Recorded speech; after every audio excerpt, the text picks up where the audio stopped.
Well, hello guys, I hope you're all keeping well. I've come out for another bit of my exercise, come out for a walk, and there's a lovely Bluebell woods that I haven't visited before, but it's only about 10 minutes away from where I live. Up on the fell, not far from the village. So I thought I'd have a bit of a wander up and see what I could find, and it's absolutely stunning through here tonight, and the light is absolutely glorious.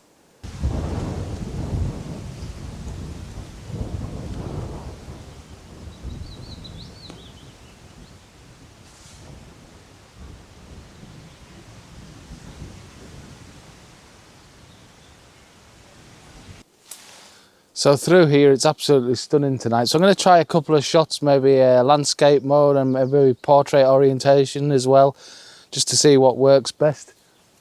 But the light's spilling through the trees here, and it's that lovely sort of golden hour warm light. I've got about an hour, I think, before sunset tonight, maybe a little longer.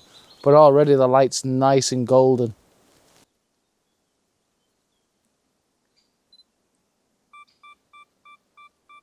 So settings wise here, I'm around about 150mm on the 70 to 200mm lens. I'm at f11 and ISO 50 at about 1/6 of a second at the minute. Now again, because the light in here is so nice, I'm not taking any chances. So what I'm doing is I'm taking some standard shots with just normal depth of field, and I'm also focus stacking as well, just to make sure I've got all the information, because I won't be able to repeat this light. So I'm just making sure that it's just foolproofing myself, to be honest, in case I make a complete balls of it. I'm just going to make sure that I get all the information possible. So really there's two looks I want to try here. I want to try the focus stack everything sharp look to see how it turns out, and I also want to basically see whether I can just try using the depth of field. Because things are quite close, in fact I've got trees that are really close to the lens, I want to see what it's like with blurring those out in the foreground, and then as the image goes through to the back it gets sharper and sharper. So I'm going to experiment a little bit with those and see how they turn out. I won't really know until I get them, because they look alright in the back of the screen here, but I'd rather get them back home, see what they look like on the computer so I can see them in more detail really. Now I just wanted to jump in here, because what I ended up doing is scrapping that idea and switching it round to focus on the tree that's closest in the frame, and then it goes softer as it goes through to the back end of the image.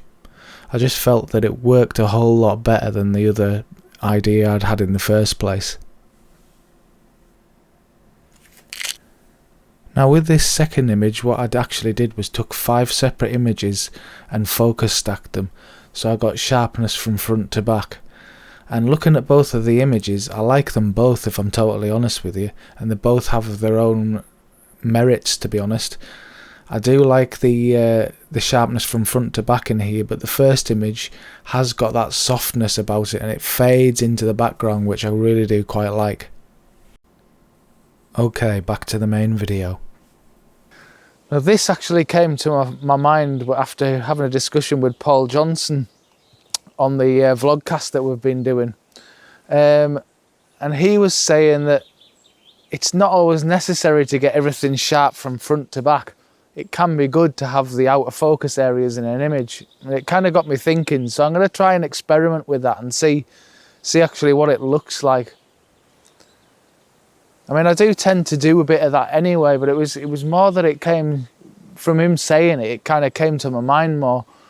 So it's a question, is it actually that important to get everything in focus front to back to have a nice image? And maybe it's just not the case. Maybe it depends what you're going for. I mean, these images are all subjective anyway, they always have been. But I suppose it depends on what you like in an image. Do you like it sharp from front to back, or do you like that bit of softness in the image?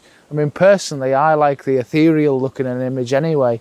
So sharpness from front to back isn't totally necessary, I don't think. Well, that's just from my point of view anyway. I don't think it's completely necessary, although it depends, because I've seen me actually want an image to be sharp from front to back. So I suppose it depends on the scenario, really. But I think what to take away from the whole thing is it doesn't necessarily have to be one way or the other all the time. You can chop and change to suit yourself.